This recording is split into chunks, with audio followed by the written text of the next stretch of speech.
दोस्तों नमस्कार। आज हम घर आए थे तो फिर गांव में मिलने दिए, इनको आप पहचान होंगे भली भांति, सुंदरलाल यादव जो अभी बिहार टीचर में झंडा गाड़ के आए हैं। तो इनसे मिलने के लिए हम आ गए।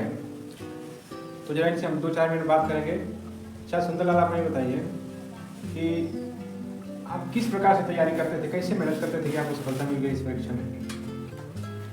पहले तो आप सब लोगों का तहे दिल से जय गुरुदेव। और मैं बाबा जय गुरुदेव का बचपन से ही बहुत पुजारी हूँ और उनके पे अटल विश्वास करता हूँ। और हमें ये हमेशा विश्वास रहता था कि मालिक जब हमें पैदा किए हैं तो रोटी रोटी की कमी नहीं होनी चाहिए। और ऐसे में लगा रहा। जैसे मैं 1 से 5 तक प्राइमरी विद्यालय पढ़ाने आया, फिर 6, 7, 8 पर हाउस से पढ़ा, वो भी सरकारी स्कूल था। फिर 9, 10, 11, 12 जब बहादुर साहब यहाँ से पढ़ा। और इसके बाद मैं बीए करने के लिए मलिकपुरा चला गया, वहाँ से बीए किया। बीए करने के बाद फिर मैं एमए किया संस्कृत से, पीजी कॉलेज गाजीपुर से। और इसके बाद एमए करने के बाद बीएड का एंट्रेंस आया था। उस समय हम लोग जब बीएड करते थे ना तो परीक्षा हुआ करता था, तो हमने परीक्षा दिया और उसमें 122 नंबर आया।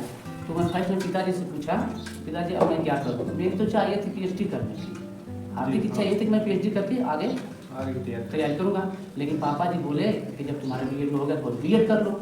मैंने बीएड किया। बीएड करने के बाद परीक्षा जारी रही और जो टेट होता है उसमें टेट भी दिए थे बीएड करते वक्त, तो टेट भी पास थे मैं। इसके बाद भर्ती नहीं आई तो लगा रहा, लेकिन पीजीटी का पेपर देता रहा कई बार उत्तर प्रदेश में देता रहा। तो उत्तर प्रदेश सफलता नहीं मिली, फिर भी मैं लगा रहा। मेरी बस यही तमन्ना थी मैं टीचर बनूंगा तो बनूंगा, क्योंकि पापा मेरे टीचर थे। उसी के अनुसार मैं टीचर का तैयारी करता रहा और करता रहा। वैसे करते करते बीच में एक मेरे प्रिय मित्र है मनीष सिंह यादव, जो बिहार में 2 साल पहले सेलेक्ट हो गए थे। जी। तो यह स्टेट आया बिहार में, तो फ़ोन करके बोले कि आप यह स्टेट डाल दीजिए। मैंने तो यह स्टेट डाल दिया। जब यह स्टेट डाल दिया, दोनों पेपर में थे, हाई स्कूल और इंटर वाले में, तो दोनों में मेरा सेलेक्ट हो गया। मतलब एक में 82 नंबर, एक में 83 नंबर, दोनों में पास हो गए। दोनों में पास हो गए। तो जैसे ही बिहार में वैकेंसी आई तो मैं दोनों में फार्म डाला। लेकिन मेरे को थोड़ा सा नहीं होता है, अहम घमंड हो गया कि जैसे मैं बिना पढ़ाई का, जो मैं पहले पढ़ा था वैसे बिना पढ़ाई का मैं ये स्टेट पास कर गया, 82 और 83 नंबर आ गया। तो मैं ये सोचा कि जब ऐसे ही करके 82 और 83 नंबर आ जा रहा है तो भर्ती में आ ही जाएगा। लोगों को आम हो जाता है, जब हमेशा निकाल दिए तो आगे परीक्षा तो और हम निकाल देंगे। हाँ, निकाल दें। बस यही मेरे को आम हो गया कि जब मैं high school inter BA BEd किया तो फिर इसके बाद पढ़ाई बहुत कम करते थे, तो उसी बीच में मैं दिया तो पास हो गया। तो बस आम हो गया। और 15 जो हमारे नरेंद्र मास्टर हैं वो हमसे कहे थे, सुंदर भैया तैयारी कर लो, सुंदर भैया तैयारी कर लो। और ये मनीष यादव भी बोले थे कि जब आपका यह स्टेट में निकल रहा है तो आप तैयारी करिए, भर्ती तुरंत आएगी। तो मैंने सोचा कि चलो आएगी तो देखा जाएगा, और उसी बीच में उसमें तो रह गया। मतलब आपका नहीं निकल पाया? नहीं निकल पाया। तो फिर अब जब नहीं निकल पाया तो मेरे एक भाई शशिकांत यादव वो दुकान की चट्टी पे और मुझे बहुत डांटे, तुम तैयारी नहीं करना चाहिए था, क्या कर रहे थे, कैसे नहीं होगा। हाँ भाई, जो बड़े घर के तो डांटेंगे। तो बात लगी, फिर तुरंत तैयारी 3 आया, 350 आया। तो मैं उसमें फॉर्म फिलअप किया और फॉर्म फिलअप करने के बाद मैं लाइब्रेरी पकड़ लिया इस स्कूल में। और लाइब्रेरी तैयारी इस बार आपने जम कर किया? लाइब्रेरी में किया और मालिक की देन है यार मैं सफल हूँ।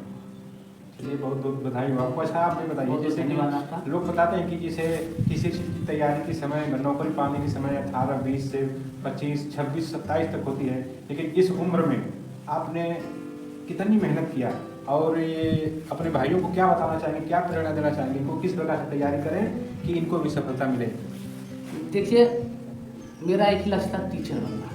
किसी भी क्षेत्र में कोई भी कहता था तो मेरा यही था मैं कहीं ना कहीं टीचर बनूंगा, एक ही लक्ष्य था हमेशा। और मैं उसके अनुसार पढ़ाई किया, एमए किया, उसी लिए ना किया। हाँ, उसी लिए टीचर। तो मैं लगा रहा और कहते थे कि जो लगा रहेगा वो कभी ना कभी सफल होगा। तो इसीलिए आज दिन है मैं पढ़ाई को जारी रखा। अब उम्र नहीं देखा, मैं पढ़ाई को जारी रखा। और फार्म जब भी निकलता था तो 18 से 40 वर्ष होता है टीचर बनने के लिए। हाँ, 40 होता है। तो मैं सोचा कि जब तक उम्र रही जब तक मैं मेहनत करता रहूँगा। अब मालिक को ही देना है, हम तो मेहनत करते रहे तो फिर सफलता मिली। लोग बहुत हम आजकल देखते हैं कि जो हमारे भाई लोग हैं कि कुछ उम्र के बाद 20, 25, 26 के बाद जाते जाते निराश हो जाते हैं, उनको सफलता नहीं मिली, कहीं प्राइवेट सेक्टर में चले जाते हैं, कुछ और काम करने लगते हैं। तो आप लोगों को ये कहना चाहते हैं कि पढ़ाई की कोई उम्र नहीं होती है। हर चीज़ की, हर वैकेंसी की अलग अलग उम्र होती है। ये मास्टर साहब कोचिंग भी पढ़ाते थे, तैयारी में लगे रहे, एक दिन इनको सफलता मिली। तो आप अपनी सफलता का श्रेय सबसे अधिक किसको देना चाहेंगे? बाबूजी। बाबूजी। उनके पिताजी भी टीचर थे, अध्यापक थे, इसमें रिटायर हो चुके हैं। ये उन्हीं को देख करके इन्होंने टीचर बनने के लिए ठाना और टीचर आज बन गए हैं बिहार में, और पूरा श्रेय अपने पिताजी को दे रहे हैं। बहुत अच्छी बात है। आजकल के समय में लोग माता पिता को कुछ नहीं समझते हैं, लेकिन आप पूरा श्रेय जो अपने पिताजी को दे रहे हैं, आप बहुत बहुत बधाई के पात्र हैं। तो जरा हमारे जो भाई लोग देख रहे हैं उनको आप कुछ ऐसी चीज़ें बताइए कि आपकी बातों को सुनकर के उनको कुछ प्रेरणा मिले कि वो लोग भी सफलता हासिल करें। जैसे देखिए, पढ़ाई करते हुए सब कुछ माता पिता और गुरुजनों का आशीर्वाद लेकर आप काम करेंगे। जैसे भगवान राम जब सीता स्वयंवर में गए थे तो वहाँ बहुत से धुरंधर आए थे, बहुत बलवान आए थे। सभी ने धनुष तोड़ने की कोशिश की, लेकिन कोई नहीं तोड़ पाया। जब भगवान राम गए तो अपने गुरु को प्रणाम करके धनुष उठाया और तोड़। तो गुरु का आशीर्वाद और माता पिता का आशीर्वाद जिसके सिर पर रहेगा वो कभी असफल नहीं होगा, सफलता की तरफ चलता रहेगा। जी, बहुत बहुत धन्यवाद आपका। तो देखिए, आपने हमारे गांव के हैं सुंदरलाल यादव, अभी बिहार टीचर में संस्कृत सब्जेक्ट में हाई स्कूल में टीचर बने हैं।